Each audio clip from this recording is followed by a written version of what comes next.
이제 소송의 주체에 대해서 여러분과 한번 공부를 한번 해보기로 합시다. 일단 우리가 소송의 구조에서 배웠죠. 소송의 구조에서 탄핵주의에 오니까 뭐가 있어요? 자, 주체가 있다. 주체가 어떤 주체가 있었어요? 법원은 재판권의 주체이고 검사는 공소권의 주체이고 피고인은 방어권의 주체라는 거. 일단 주체를 배우고 나서 주체에 대해서 세부적으로 들어가기 전에 소송 관계인이 뭐고 소송 관여자가 누구인가. 자, 소송 관계인을 먼저 볼까요? 소송 관계인은 당사자인 검사와 피고인을 뭐라 그래요? 이 사람들보다 소송의 당사자라고 한다. 여기까지는 여러분이 다 알고 계실 거예요. 그러면 이 당사자를 도와주는 사람을 뭐라 그럽니까? 보조자라 그러죠.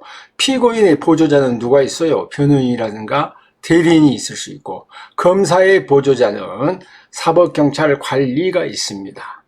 그러면 누가 여기서 이것은 소송에서 자, 재판을 함에 필요한 과정에서의 사법경찰 관리는 검사의 보조자입니다. 수사에 있어서의 보조자는 아닌 겁니다. 그것은 여러분이 반드시 알아두셔야 할 부분이고, 그러면 이렇게 당사자와 보조자를 합쳐서 뭐라 그러느냐? 소송 관계인이라고 얘기를 합니다.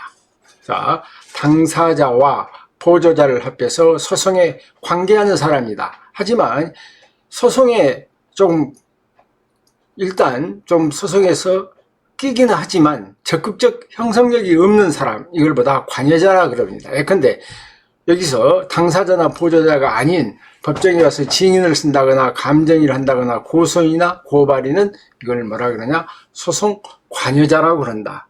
여기까지 이제 기본 개념을 알고 우리가 그러면 소송 주체 중에서 가장 먼저 나와 있는 것이 법원이니까 법원으로 한번 가봅시다.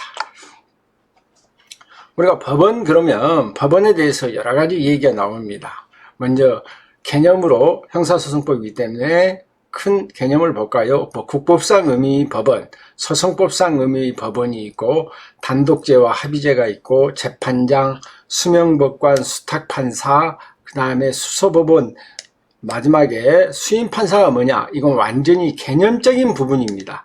개념이기 때문에 그냥 대충 해도 되는가?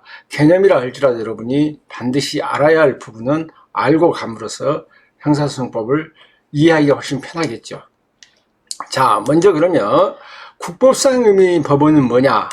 자, 국법상 의미의 법원, 우리가 형사소송법을 배우기 전에 우리가 볼 때는 그냥 우리가 법원에 간다. 법원에 가면 재판을 하는 것뿐만 아니라 우리는 재판만 생각하는 거 아니죠. 법원에 가서 서류도 하고 법원에 가서 여러 가지 등기부, 호적 등본 여러 가지가 있어요. 법원은 그러니까 재판 외에도 행정 업무를 볼 수 있단 말입니다. 그래서 사법행정상의 법원을 말하며 사법행정상 관청으로서의 법원과 관세로서의 법원이 있는데, 사법행정권의 주체도 될 수 있고, 재판을 하기 위해서는 인적, 물적, 설비를 전부 다 해서 이것은 국법상 의미의 법원이라고 부릅니다. 하지만 우리가 지금 소송법을 하고 있기 때문에 우리가 지금부터 중요한 것은 무엇을 봐야 돼? 소송법상 의미의 법원이 무엇인가를 봐야 될 거 아닙니까? 그래서 뭘 보다 소송법상 의미의 법원이라고 그러느냐? 자, 소송법상 의미의 법원은 개개의 소송 사건의 실체로 재판권을 행사하는 법원, 그래서 즉 단독죄와 합의죄를 소송법상 의미의 법원이라고 한다. 그러니까 우리가 지금 소송법에서 말할 때는 단독죄와 합의죄만을 얘기를 하고 있는 겁니다. 그래서 형사소송법에서 법원 할 때는 이 단독죄와 합의죄 법원을 얘기하고 있는 겁니다. 그러면 우리가 소송법상 의미의 법원은 몇 가지가 있어요? 두 가지가 있다 그랬죠? 단독죄와 합의죄가 있다. 그래서 소송법상의 의미의 법원은 단독죄와 합의죄. 그 단독죄와 합의죄가 어떻게 구성되어 있는가? 그래서 단독죄와 합의죄로 넘어왔습니다. 그러면 단독죄는 한 사람의 법관으로 구성되어 있으면 이걸 단독죄 법원이라고 그러고, 자, 합의죄는 2인 이상의 법관으로 구성된다. 합의죄는 그러니까 보통의 경우에는 3인이고 대법원 전원합의체 같은 경우는 숫자가 훨씬 더 많죠. 그러면 여기서 우리가 알아둬야 할 부분 한 가지가 있죠. 소송에서 1심 법원은 어쩌냐? 우리가 1심 법원에서 이 법원은 단독죄와 합의죄를 병행하고 있습니다. 이것이 나중에 사물관화라고도 여러분이 알아두셔야 될 거예요. 1심에서는 단독죄와 합의죄를 병용하고 있고, 그럽니다. 1심은 무엇이 원칙이냐? 단독죄가 원칙입니다. 1심은 단독죄가 원칙이에요. 하지만 상소법원이라는 게 2심과 3심을 상소법원이라고 그러죠. 상소법원은 무조건 합의죄입니다. 이걸 아셔야 됩니다. 상소법원은 합의죄이다. 자, 그러면 여기서 이제 단독죄와 합의죄를 배웠으니까 조금 더 나아가 볼까요? 재판장. 일단 재판장이라는 얘기가 나오면 재판장. 혼자 있을 때 혼자 자기가 재판장이면 당연한 것이죠. 뭐 재판을 전부 지휘하니까. 그런데 이 재판장은 어떨 때 의미가 있냐면 합의체일 때 재판장이 의미가 있는 거 아닙니까? 그래서 법원이 합의체인 경우 그 구성원 중 1인이 재판장이 됩니다. 자, 그러면 보통의 경우에 합의체라 그럴 때는 세 사람인데 합의체 법관 외에 옆에 있는 사람 자배석이나 우배석을 실무상 배석판사라고 그러죠. 그러면 재판장한테 세 사람이 다 모든 재판을 지휘 감독할 수 없으니까 재판장이 완장을 지켜줬어요. 완장을 채워줬어요. 그래서 재판장은 어느 부분에서 재판장은 소송지휘권이라든가 법정경찰권에서는 다른 합의부원에 비해서는 조금 권한이 좀 있습니다. 그래서 월등한 권한을 이제 그 사람한테 완장을 채워줘. 하지만 무엇에 관해서는 이건 알아도 심리와 재판에 대해서는 심리를 하거나 재판에 대해서는 동등한 권한을 가지고 있다는 것까지 알아두셔야 됩니다. 자, 그렇다면 여기까지 해서 재판장이 끝났어요. 재판장이 끝났으면 그다음에 수명판사라는 것. 여러분이 가끔 제가 강의를 하면서 느꼈던 것이 어떤 거냐면 수명, 수탁, 수소, 수임 이름은 같은 숫자만 들어있는데 비슷비슷한데 혼동을 많이 하시더란 얘기지. 그러면 어떻게 하면 혼동을 줄일 것인가? 일단 수명판사.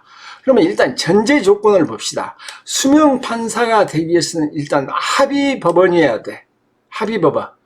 합의체의 법원이어야 됩니다. 그러면 합의체의 법원이기 때문에 재판장이 있죠. 재판장이 완장 천 사람이 있으니까 좌배석이나 우배석에게 그 구성원인 백관에게 무엇을 야 너 이것 좀 해라고 얘기를 할 수가 있다. 이것은 그 구성원인 백관에게 특정한 소송행위를 하도록 명하였을 때 그 명령을 받은 법관을 뭐라 그러냐? 수명법관이라고 한다. 그러면 수명법관이 있기 위해서는 뭐가 있어야 돼요? 일단 그 법원은 합의체 법원이어야 된다. 맞죠? 그럼 그 밑에 한번 볼까요? 수탁. 하나의 법원. 여기서 여러분 하나의 법원이라고 했으니까 우리가 소송법상 의미의 법원은 단독죄와 합의죄가 있다 그랬죠. 그렇지. 그 하나의 법원이 다른 법원의 법관에게 그랬단 말입니다. 다른 법원의 법관에게 같은 법원이 아닌 다른 사람한테는 정중하게 부탁을 해야 되죠. 그래서 일정한 소송행위를 하도록 촉탁하였을 때 부탁한다, 촉탁한다 라고 부탁했다라고 개념을 알아두시면 됩니다.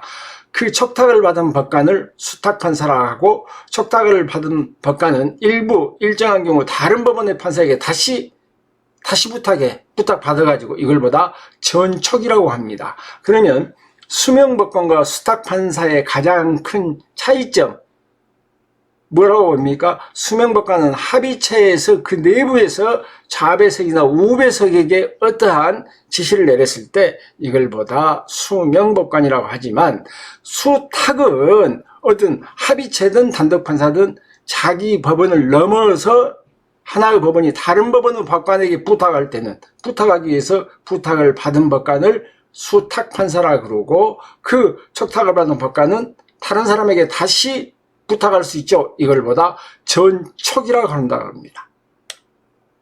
자, 그 다음에 또 하나의 재미있는 개념이 하나 있죠. 수소법원이라는 것이 있는데 뭘 보다 수소법원이라고 그러느냐? 수소법원.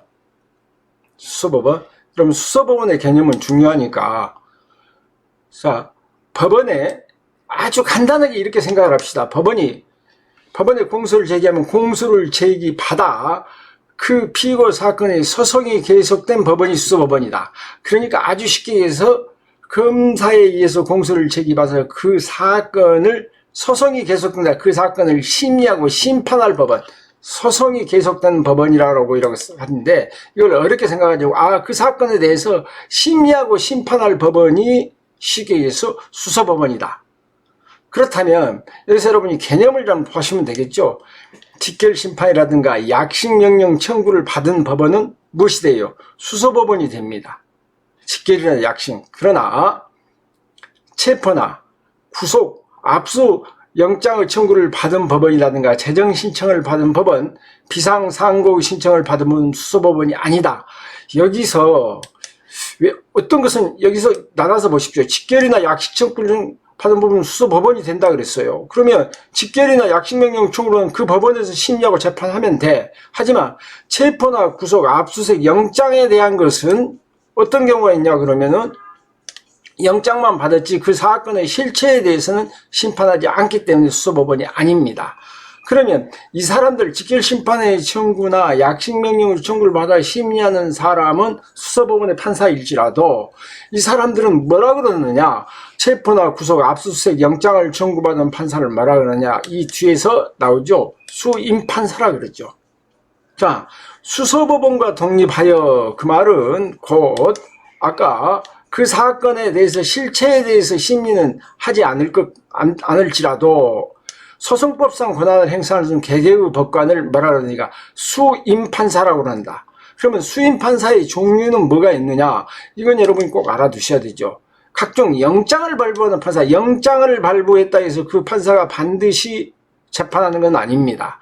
그 다음에 증거보존을 행하는 판사.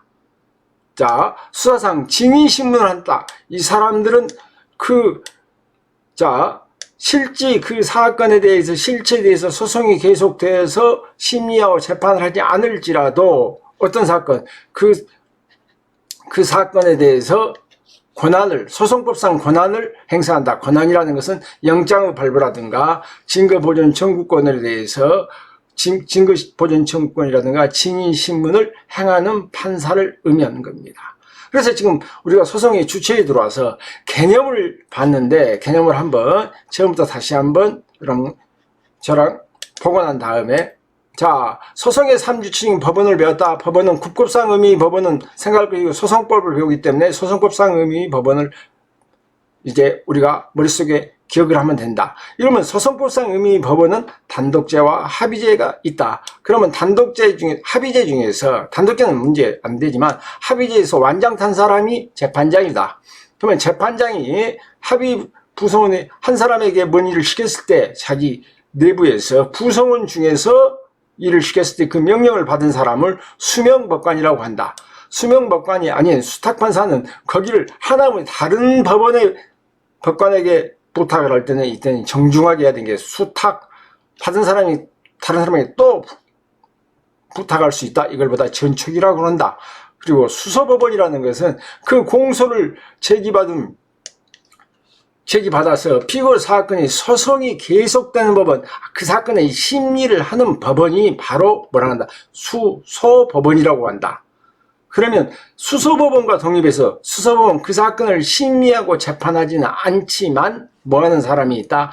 개개의 소송법상 권한을 행사하는 판사를 뭐라 그런다? 수임판사라고 한다. 수임판사의 종류에는 각종 영장을 발부하는 판사라든가 증거보존 절차라든가 수사상 증인신문을 행하는 판사를 수임판사라고 한다. 이 개념은 아주 개념적인 부분이기 때문에 이해를 해 주시기 바랍니다.